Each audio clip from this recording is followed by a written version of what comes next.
반갑습니다. 네, 다들 반갑습니다. 네, 방금 전에 인사드렸던 대로 배움의 공동체 방식을 적용한 동아시아사 수업에 대한 사례 발표를 맡게 된 한국고등학교 교사 권용길이라고 합니다. 먼저 굉장히 온라인상이긴 하지만 많은 분들 앞에서 이렇게 앉아가지고 별것도 없는 수업을 발표하게 돼서 정말 크나큰 영광이라고 생각을 하고 있고요. 지금 제가 겉으로는 그래 보이는지 모르겠는데 엄청 쫄아 있거든요. 실제 수업하다가 제가 기가 차가지고 찍었습니다. 시작하기 전에 쌤 수업 재밌어요 하면서 달려왔던 애들이거든요. 이런 수업을 거의 1년, 2년 가까이 하다 보니까 수업에 대한 그런 자신감도 줄어들었지만 이게 제 목이 버텨나지를 못하겠더라고요. 살아남기 위해서 저의 수업을 개선하기로 마음을 먹습니다. 네, 학생 중심 수업으로 가기로 한 거죠. 잠깐이라도 유행을 했던 수업 기법들은 다 찾아서 연수를 듣고 그리고 공부를 하고 그렇게 공부했던 내용들을 수업에 적용을 해보기 시작했어요. 그리고 그냥 멍하니 듣던 애들이 뭔가 적극적으로 자신들의 활동을 하기 시작했습니다. 무엇보다 중요했던 거는 얘들이 수업을 하면서 웃더라고요. 야, 오늘 새 특 쓴다. 뭐 그렸잖아요. 혹은 뭐였더라? 뭐 만들긴 만들었는데. 혹은 연극했어요. 연극 진짜 재밌었어요. 라고 얘기를 해요.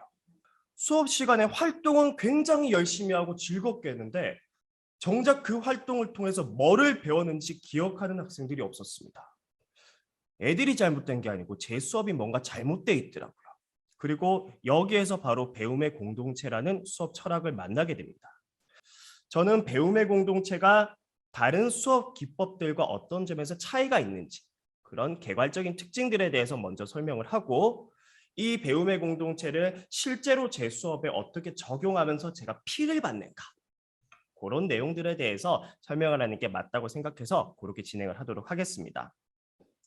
배움의 공동체의 가장 큰 특징은 특정한 수업 기법을 이야기하는 것이 아니라 수업 중에 학생들이 본질적으로 이 어떤 내용들을 어떻게 하면 잘 배울 것인가 여기에 대해서 연구를 하는 수업 철학에 가깝다는 건데요. 이러한 배움이라는 것이 잘 일어날 수 있도록 배움의 공동체는 교과의 본질은 무엇인가에 대해서 굉장히 연구를 많이 합니다. 교과의 본질적인 성격이나 아니면 교육 목표라든지 그리고 이 교과의 교육 과정 혹은 성취 기준 같은 것들을 수업 시작점 단계에서 굉장히 면밀히 분석을 하고 거기에 맞춰서 수업 설계를 시작하는 그런 특징을 가지고 있고요. 또 일반적인 수업과 조금 다르다고 느껴지는 게 수업 전개 방식은 호프, 스텝, 점프 세 단계로 이렇게 나뉘는데요. 수업 중에는 거의 대부분 모둠을 구성해서 운영을 하는데요. 제 수업에 어떻게 적용을 시켜나가는가. 일단 시작부터 굉장히 부끄럽게도 저는 배움의 공동체를 접하게 되면서 교육과정이라는 걸 처음 들여다봤어요. 교육과정을 들여다보고 나니까 잘못된 건 교과서가 아니고 저더라고요. 왜 동아시아사라는 과목을 가르쳐야 되는지 교육과정 분석을 통해서 알게 되니까 자신감이 생기더라고요. 이제는 내가 제대로 된 수업을 할 수 있겠다. 학생들이 이전에 배웠던 내용 지식들을 최대한 복습하고 활용하는 형태로 가자. 그리고 남는 시간을 동아시아사의 본질적인 교과 역량을 기를 수 있는 여러 가지 활동들로 재구성해보자 라는 생각을 하게 됩니다. 여러 교과 사이에 어떤 내용들이 공통적으로 나타나는지도 저희가 확인할 수가 있어요. 저는 정보 선생님하고 의기투합해서 수업을 하나 만들어 봤어요.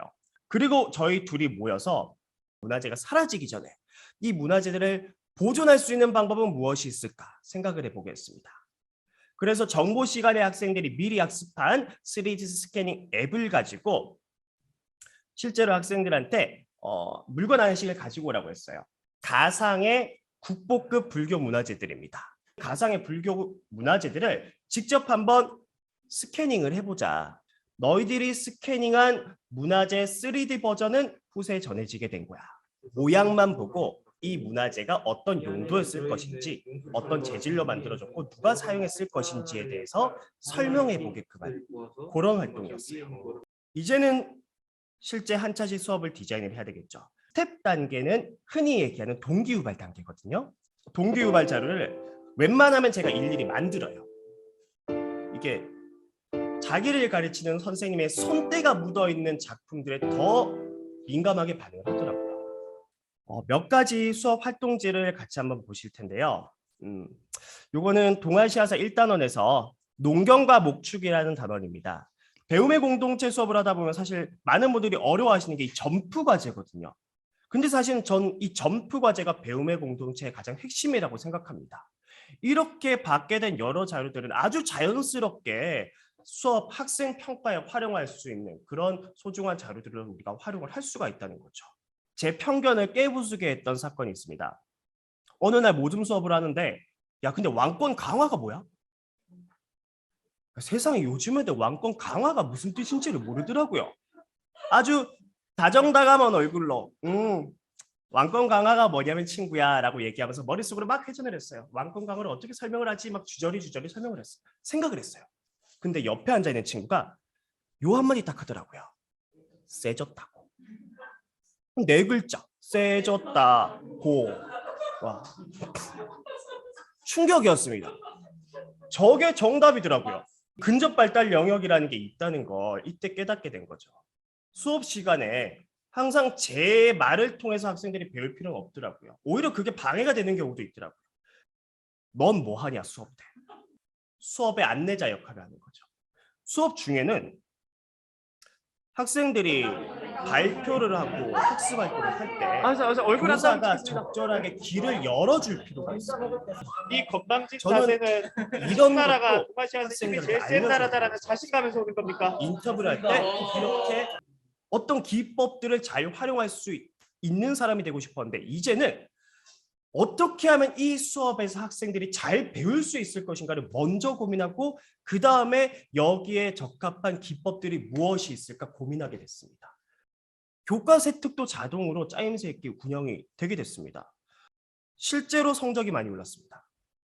배움의 공동체를 적용해서 내용 지식 전달이 잘 이루어져 가지고 학생들이 지난 시간에 임진왜란에 그 어떤 것들을 배웠다 이런 식의 그 내용 전달이 어떻게 잘 되나요? 이 지식을 내 입으로 전달하기보다는 이 지식을 학생들이 직접 찾아보게 하자 이렇게 접근을 합니다.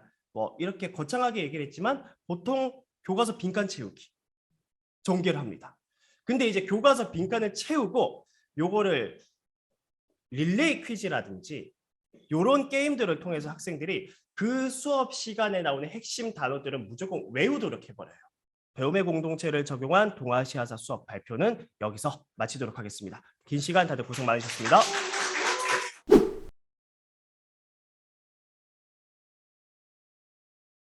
네, 안녕하세요. 두 번째 수업 시연을 맡은 사동중학교 지금 1학년 사회 가르치고 있는 교사 김혜진이라고 합니다. 만나서 반갑습니다. 실제로 학생 참여 수업을 제가 어떻게 진행하고 있는지 실제 모습을 적나라하게 날 것 그대로 좀 보여드리려고 준비를 해왔습니다. 선생님들 현실 수업은 이상과는 많이 다르시죠? 저도 그렇습니다. 이거는 저희들의 잘못이 아니라 신이 와도 해낼 수 없는 문제일 거거든요. 어떻게 100명이면 100명 모두 나를 좋아할 수가 있고 100명 모두 제 수업을 집중해서 들을 수가 있겠어요. 그거는 진짜 신이 와도 불가능하다고 생각하기 때문에 선생님들 마음을 좀 내려놓으시고 너무 이렇게 완벽주의 성향을 가지려고 노력을 안 하셨으면 좋겠습니다. 그리고 이번 수업 시연은 제가 코로나19 상황 이전에 모둠 수업을 할 때 했던 것들은 제외하고 실제로 정말 지금 상황에서 적용 가능한 범위로 한정해서 수업하도록 하겠습니다. 네, 1교시는 학생 참여 의식 깨우기인데요. 저 혼자 1교시, 2교시로 나눠봤거든요. 지금 뒤에 이렇게 칠판에 제가 뭘 적어놨는데요. 평소 제가 수업할 때에도 교실에 가면 제일 먼저 하는 일이 저는 음악을 듭니다. 그래서 아이들의 기분을, 감정을 끌어올린 다음 그러는 동안에 음악이 나오는 동안 왼쪽 편에는 복습이라고 적고 지난 시간에 했던 거를 초성으로 적어놔요. 그리고 오른쪽 편에는 학습 목표를 초성으로 적어 놓습니다. 그러면 저는 단 한마디도 이거 뭐게? 물어본 적이 없는데 아이들이 계속 궁금해하면서 저거 뭐 아니에요? 쌤 지난 시간에 뭐 한 거 맞죠? 혼자 자기들끼리 막 대화를 하고 있어요. 그때부터 저는 학생들 참여의식이 깨어난다고 생각하거든요. 선생님들 이 글자 보이세요? 네, 요 전 시간에 했던 복습 뭐였죠? 그렇죠. 네, 배우기 공동체 우리 했었습니다. 그렇죠? 자, 그럼 오늘의 학습 목표는 뭘까요? 지금 목표는 수업. 그렇죠. 네, 감사합니다. 학생 참여 수업을 이번 시간에 하게 되도록 하겠습니다. 학생들의 마음만 사로잡으면 그때부터는 모든 게 풀립니다. 그 방법, 그 스킬을 좀 알려드릴게요. 자, 학생 참여의식 깨우기 스텝 1은 수업의 시작을 음악과 함께 하는 건데요. 네, 그리고 학생 참여의식 깨우기 스텝 2는요. 수업 철학을 학생들에게 공유합니다. 거창하게 말해서 수업 철학이지 실제로는 그냥 내가 왜 수업하는지, 내가 여기 왜 서 있는지 학생들에게 이야기를 해주는 거예요. 음악을 들려주는 것도 2층의 뇌를 흔드는 거고요. 수업 철학을 공유하는 것도 이 앞에 서 있는 교사에게 충성심을 불러오게 됩니다. 아, 저 선생님이 어떤 행동을 하더라도 아, 우리를 위해서 하는 거구나 라는 마인드가 생기기 때문에 이 작업 중요합니다. 지금 학생의 역할로 참여하고 계시잖아요. 그래서 학생 참여 수업이니만큼 참여를 해주셔야 돼요. 자, 채팅창에 링크를 눌러보시면 네, 여기다가 본인 성함 옆에 수업 나눔에 참여하게 된 이유를 써주세요 칸에다가 적어주시면 됩니다. 네, 지금 이 활동을 하고 있는 이유는요. 솔직히 지금 카톡 하시다가 뜨끔하신 선생님도 있으실 거예요. 네, 그런 학생들, 게임 하다가 들킨 학생들을 위해서 이걸 하는 거거든요. 학생 참여의식 깨우기 스텝 3로 가겠습니다. 뭘까요? 네, 초성 퀴즈를 활용합니다. 이게 별거 아닌데요. 그냥 그동안에 하셨던 강의식 수업을 그대로 하시면서 무조건 초성으로만 한번 써보세요. 그럼 이게 뭐게 묻지 않아도 애들이 계속 궁금해하고 대답을 하고 고민을 해요. 이제 2교시 학생들을 이렇게 참여를 시켰는데 어떻게 확인을 하는지 두 번째 시간으로 넘어가도록 하겠습니다. 교실 속에서 아이들이 지금 잘 듣고 있는지 아닌지 확인을 할 때 질문공을 주로 던집니다. 이면지를 구기셔가지고 바로 만드실 수 있어요. 수업하다가 선생님이 이제 너희 잘 듣고 있는지 확인 한번 해봐야겠어. 이렇게 하고 준비를 하시면 됩니다. 그럼 이 앞에 나갈게요.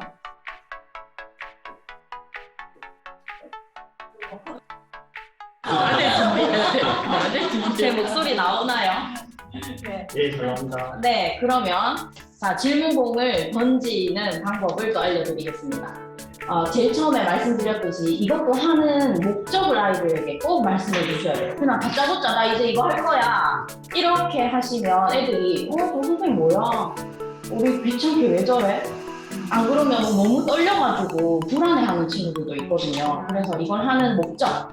자, 선생님이 계속 일방적으로 가르쳐주고 있기 때문에 여러분들은 지식이 쌓이고 있는지 확인도 불가능하고, 그리고 여러분들의 말하는 능력, 의사소통 능력, 그리고 친구와 소통하는 능력, 이런 여러 가지 그 역량이 키워지지 않기 때문에 너희 입으로 말하는 것을 선생님이 시켜주려고 하는 거다. 더 아주 긴장감 있는 수업을 위해서 하는 거지 너희들을 괴롭히려고 하는 게 아니다라는 사실을 꼭 알려주시고 시작을 하셔야 되고요. 그리고 이 공을 던지기 전에 질문을 먼저 하셔야 됩니다. 자, 질문을 해보겠습니다. 1교시에 주제가 뭐였을까요? 가 질문입니다. 자, 질문을 하자마자 애들이 고민을 하기 시작해요. 뭐였지? 이 공이 나를 교회에서 나 뭐라고 대답하지? 그때부터 공부가 되는 거예요. 그래서 이 공을 받은 학생만 공부가 되는 게 아니라 질문을 하는 순간부터 반 전체가 공부가 됩니다. 질문 아까 묻으셨죠? 질문이 뭐였나요?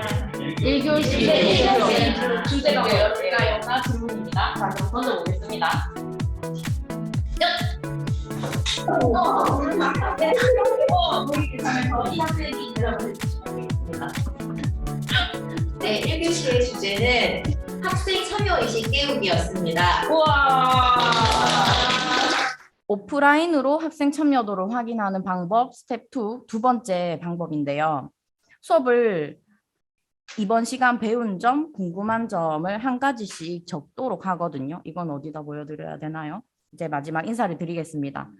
네, 선생님들 혼자 하시면 되게 힘들고 외로우실 텐데 함께 가면 정말 멀리 갈 수 있다고 생각을 합니다. 지금까지 열심히 참여해 주시고 피드백 주시고 스프레드 시트에 참여해 주셔서 너무너무 감사드립니다. 네, 이번 시간 수업 마치겠습니다. 감사합니다.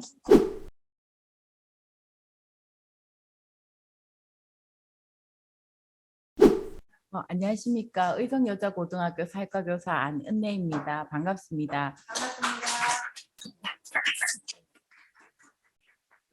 제가 오늘 선생님들과 함께 수업을 시연해 보일 주제는 구글 어스로 떠나는 문화권 여행 프로젝트입니다. 수업 코드는 협업, 소통, 공유입니다. 그래서 이 수업의 그 특징은 바로 구글 어스를 활용하는 것이고 줌 소회실 활용해서 이제 한 5차시 이상으로 실제로 온라인으로 프로젝트 수업을 진행하는 것이 특징입니다.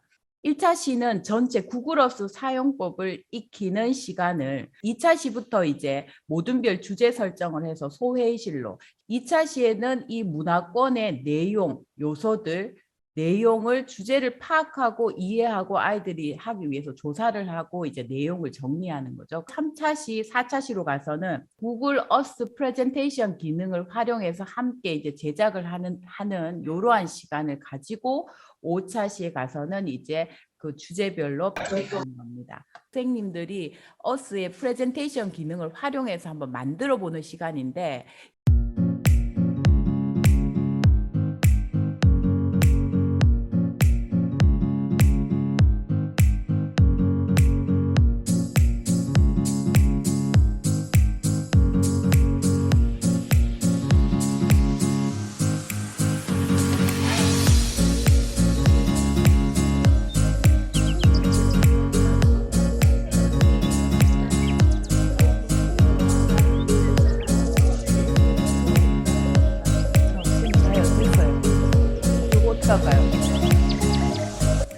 그다음 미국은 이제 농경 문화가 이제 지역적으로 크게 발달한 게 특징인데요.